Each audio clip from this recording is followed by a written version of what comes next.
আপনি কি জানেন তাহাজ্জুদ নিয়ে গবেষণায় চিকিৎসা বিজ্ঞানে আলোড়ন সৃষ্টি হয়েছে?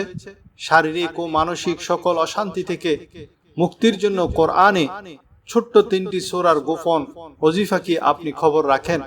এই কঠিন বিশ্ব পরিস্থিতিতে যে সূরাগুলি আপনাকে 24 ঘন্টা আল্লাহর জিম্মায় আগলে রাখবে।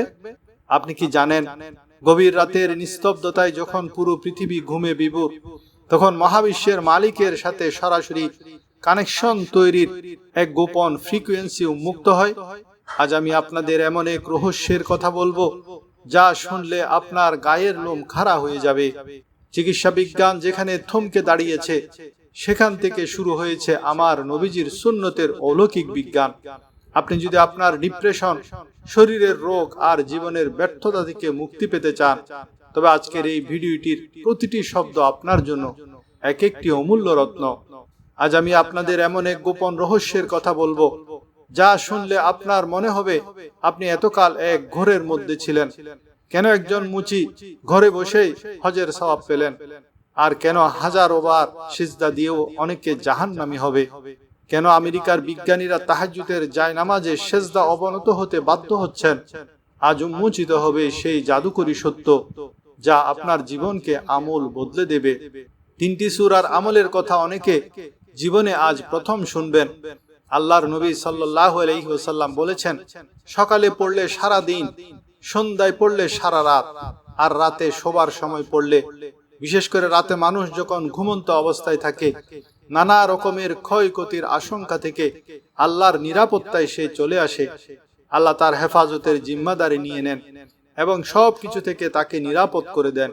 কোরআনে কারীমের 3টি সূরা এমন 3টি সূরা যা আমাদের প্রিয় নবী সাল্লাল্লাহু আলাইহি ওয়াসাল্লাম সারা দিনে সবচাইতে বেশিবার ওজিফা বা আমল হিসেবে পড়ার নির্দেশ দিয়েছেন। দিনে এবং রাতে যত বেশিবার এই সূরাগুলো পাঠ করার নির্দেশ দেওয়া হয়েছে, অন্য কোন সূরা বা দোয়া এত বেশিবার পাঠ করার নির্দেশ কোরআন ও হাদিসের কোথাও দেওয়া হয়নি। এই একটি তথ্যই সূরা 3টির মর্যাদা ও মাহাত্ম্য বোঝার জন্য যথেষ্ট। আজকে জানতে পারবেন সে মহামূল্যবান 3টি সূরার ওজিফা এবং তা কখন, কিভাবে, কতবার পড়বেন। যদি আপনি আধ্যাত্মিক জগতের সেই চূড়ান্ত স্বাদ পেতে চান এবং নিজের শরীর ও আত্মাকে এক অপার্থিব শান্তিতে ডুবিয়ে দিতে চান, যদি সারা দিন নিরাপত্তা ও আল্লাহর জিম্মায় থাকতে চান, যদি ডিপ্রেশন ও ব্যর্থতা থেকে মুক্তি চান, যদি শরীরের সব ধরনের রোগ থেকে মুক্তি চান, তবে ভিডিওটির শেষ সেকেন্ড পর্যন্ত আমার সাথে থাকুন। কারণ আজ আপনার হৃদয়ে এমন এক আলো জ্বলবে যা আগে কখনো জ্বলেনি। আমেরিকার একদল গবেষক দীর্ঘ সময় ধরে তাহাজ্জুদ নিয়ে গবেষণা করেছেন। সুন্নতে মুস্তাফা এন্ড জাদিদ সায়েন্স নামক গ্রন্থে এক বিস্ময়কর তথ্য রয়েছে। তারা 2টি গ্রুপ নিয়ে পরীক্ষা চালিয়েছিলেন। একদলকে সাধারণ নিয়মে ঘুমাতে দেওয়া হয়, আর অন্য দলকে ঠিক তাহাজ্জুদের সময় জাগিয়ে দেওয়া হয়। ফলাফলে দেখা গেল যারা তাহাজ্জুদের সময় জেগে উঠেছেন তাদের সিদ্ধান্ত নেওয়ার ক্ষমতা যারা টানা ঘুমিয়েছেন তাদের চেয়ে 100 গুণ বেশি নিখুঁত। এজন্যই বলা হয় সমাজের নেতা হওয়ার যোগ্য তারাই যারা রাত 3টায় আল্লাহর সাথে মিটিং করেন, যার কানেকশন রাত 3টায় আসমানের মালিকের সাথে হয়ে যায়। দিনের বেলা মাটির পৃথিবীর কোনো সিদ্ধান্তই তার ভুল হতে পারে না।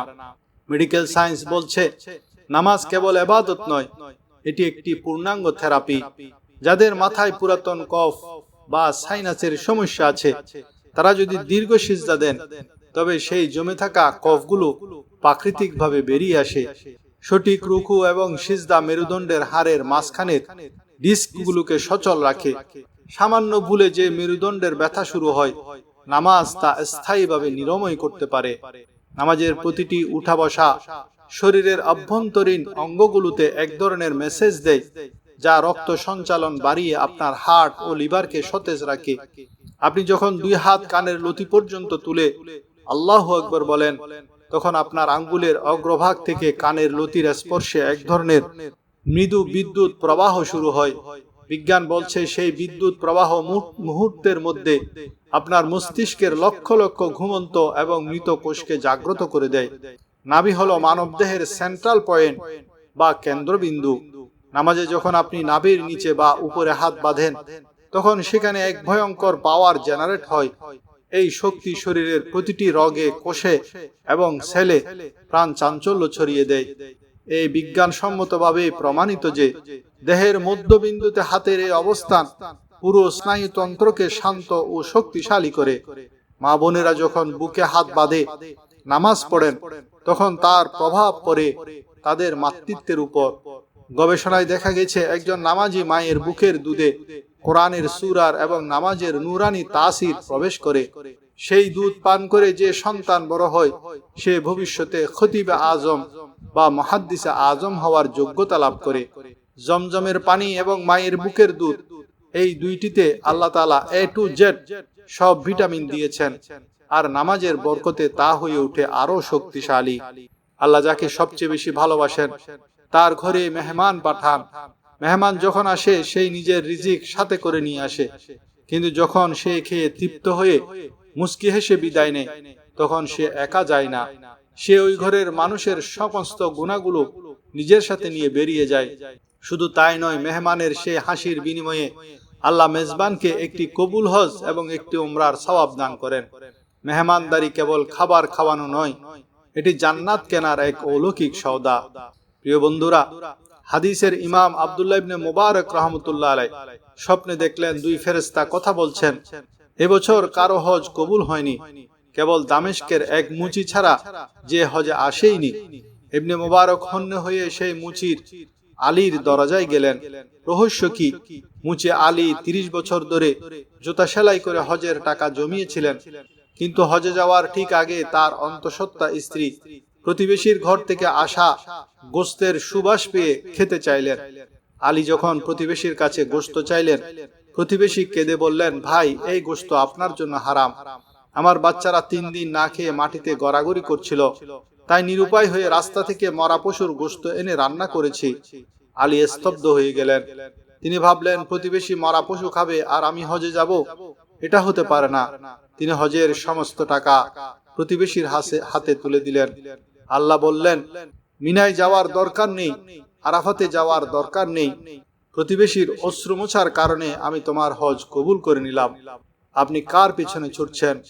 এই দুনিয়া এক মস্ত বড় ধোঁকা। আপনি যেদিন মারা যাবেন, সেদিন আপনার সামনে দাঁড়িয়ে মানুষ আলোচনা করবে আপনার কুলখানিতে কি রান্না হবে। জানাজার লাশের সামনে দাঁড়িয়ে মানুষ যখন খাবারের দিনক্ষণ ঠিক করে, তখন কি বুঝতে পারেন দুনিয়ার বাস্তবতা? আমি একবার এক কোটিপতির বাসায় গিয়ে দেখলাম, তার বাথরুমের দামি ছিটকিনিটা আছে, কিন্তু যে বল্টুটির সাথে সেটি আটকাবে সেটি নাই। এই সামান্য একটি জিনিসের অভাব দামি একটি লককে অকেজু করে দিয়েছে। দুনিয়াটাও ঠিক এমন, সব চাহিদা কোনোদিন পূরণ হবে না। আপনার জানাজা হয়ে যাবে, অথচ ঘরের হাজারো কাজ বাকি থেকে যাবে, কেউ থামবে না আপনার জন্য। হযরত খাজা খিজির আলাইহিস সালাম এবং মুসা আলাইহিস সালাম যে দেয়ালটি সোজা করে দিয়েছিলেন, তার নিচে 2 এতিমের জন্য তাদের পিতা স্বর্ণের পাতায় 60টি অমূল্য বাক্য লিখে গিয়েছিলেন। হযরত ওসমান রাদিয়াল্লাহু তাআলা আনহুর বর্ণনা মতে সেই অমূল্য বাক্যগুলি ছিল, নাম্বার 1, মৃত্যু। যে মৃত্যুকে নিশ্চিত জানে সে হাসে কিভাবে? 2, দুনিয়া। যে জানে দুনিয়া শেষ হয়ে যাবে সে সুদ, ঘুষ আর হারাম কামাই কিভাবে? নাম্বার 3, তাকদীর। যে তাকদীরে বিশ্বাস করে সে কিছু হারালে আফসোস করে কিভাবে? নাম্বার 4, হিসাব। যে জানে পাই পাই হিসাব দিতে হবে সে অঢেল সম্পদ জমায় কিভাবে? নাম্বার 5, জাহান্নাম। যে আগুনের লেলিহান শিখাকে চেনে সে গুনাহ করে কিভাবে? নাম্বার 6, আল্লাহ। যে আল্লাহকে চেনে সে অন্যের পেছনে দৌড়ায় কিভাবে? নাম্বার 7, জান্নাত। যে জান্নাতের সুখ চেনে সে দুনিয়ার এসির জন্য হাই হুতাশ করে কিভাবে? আজকের যুব সমাজকে ধ্বংস করার জন্য ইহুদি নাসারারা মোবাইলের মাধ্যমে এক মরণ ফাঁদ পেতেছে। যে বন্ধু আপনাকে অশ্লীলতার দিকে ডাকে সে বন্ধু নয়, সে ইবলিশের রূপ। খেয়াল করে দেখুন আজকের যুবকদের চুলের স্টাইল। বুখারী ও মুসলিম শরীফের হাদিস অনুযায়ী দাজ্জালের চুল হবে এলোমেলো এবং উস্কো খুস্কো। আজ পরিকল্পিতভাবে সেই দাজ্জালি চুলের ডিজাইন আমাদের যুবকদের মাথায় ঢুকিয়ে দেওয়া হয়েছে। আপনি কি জানেন, পাবনা মানসিক হাসপাতালে গেলে দেখবেন সেখানে 100 জন রোগীর মধ্যে 98 জনই যুবক। অতিরিক্ত মোবাইল আসক্তি, অশ্লীলতা এবং আল্লাহর সেজদা থেকে দূরে থাকাই তাদের এই মানসিক বিকৃতির মূল কারণ। নামাজ নবীজি সাল্লাল্লাহু আলাইহি ওয়াসাল্লাম মেরাজ থেকে আমাদের জন্য উপহার এনেছেন। মুসা আলাইহিস সালামের অনুরোধে নবীজি 50 ওয়াক্ত থেকে 5 ওয়াক্ত এনেছেন। নবীজি আমাদের জন্য 9 বার নয়, প্রয়োজন হলে 90,000 বারও আল্লাহর কাছে যেতেন। সে দয়াল নবীর শানের যারা বিরোধিতা করে তাদের নামাজ কি আল্লাহর দরবারে কবুল হবে? নবীজি বলেছেন, 3টি জিনিস আমার সবচেয়ে প্রিয়, নারী জাতি যাদের তিনি সম্মান দিয়েছেন, সুগন্ধি এবং নামাজের মাধ্যমে চক্ষু শীতল হওয়া। প্রিয় বন্ধুরা, ইবনুল জাওজি রাহমাতুল্লাহ আলাইহি লিখেছেন, পুলসিরাত পার হওয়ার আগে 7টি পাহাড়ের মতো কঠিন ধাপ পার হতে হবে। প্রথম ধাপেই হিসাব দিতে হবে নামাজের। বালেক হওয়া থেকে মৃত্যু পর্যন্ত একটি নামাজেরও ছাড় দেওয়া হবে না। যারা দুনিয়ায় রুকু সিজদা ঠিক মতো দেয়নি তাদের কোমর কিয়ামতের দিন লোহার মতো শক্ত হয়ে যাবে, তারা সিজদা দিতে পারবে না। বন্ধুরা আমার, আজ আপনি যে শ্বাসটি নিচ্ছেন সেটি হয়তো আপনার জীবনের শেষ শ্বাস হতে পারে। যে মোবাইলটি আপনার হাতে আছে এটি হয়তো আপনার আমলনামায় গুনাহের পাহাড় জমা করছে। একবার ভাবুন তো, কাল হাসরের ময়দানে যখন আপনাকে নামাজের হিসাব দিতে হবে তখন আপনি কি জবাব দেবেন? হাদিসে রয়েছে, কেউ যদি সকালে 3 বার এই 3টি সূরা পাঠ করে তবে সন্ধ্যা পর্যন্ত সে আল্লাহর হেফাজতে থাকে।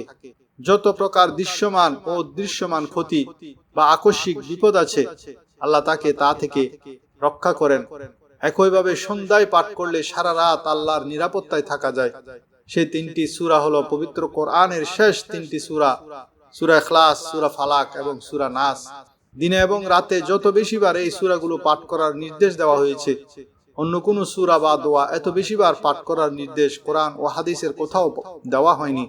এই একটি তথ্যই সূরা 3টির মর্যাদা ও মাহাত্ম্য বোঝার জন্য যথেষ্ট। দৈনিক কতবার পাঠ করা সুন্নাহ? আসুন আমরা একটি হিসাব করি। সকালে 3 বার, সন্ধ্যায় 3 বার এবং রাতে 3 বার, মোট 9 বার। 5 ওয়াক্ত নামাজের পর 1 বার করে মোট 5 বার, সর্বমোট 14 বার।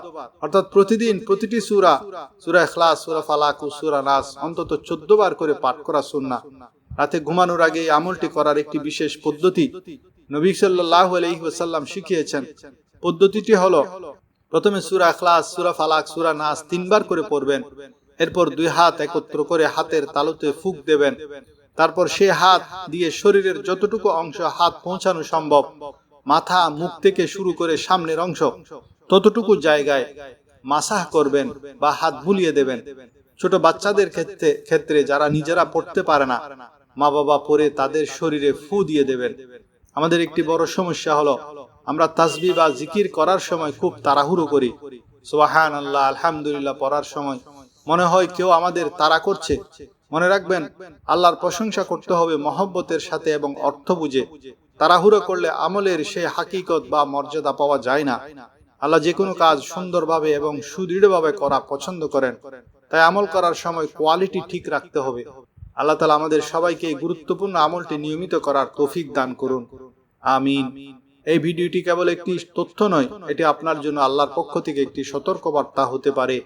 যদি আপনার মনে হয় এই কথাগুলো আজ অন্য একজনের কাছে পৌঁছানো জরুরি, তবে এই ভিডিওটি শেয়ার করে আপনিও এই দাওয়াতের অংশীদার হন। আপনার একটি শেয়ারে যদি একজন যুবকও আজ তওবা করে মসজিদে ফিরে আসে, তবে কিয়ামতের দিন এটি আপনার নাজাতের উসিলা হতে পারে। ভিডিওটি ভালো লাগলে একটি লাইক দিন এবং কমেন্টে লিখুন, ইয়া আল্লাহ, আমাদের 5 ওয়াক্ত নামাজি বানিয়ে দিন। আপনার একটি কমেন্ট হয়তো অনেকের মনে ঈমানের আলো জ্বালিয়ে দেবে। দেখা হবে পরবর্তী ভিডিওতে ইনশাআল্লাহ। আসসালামু আলাইকুম।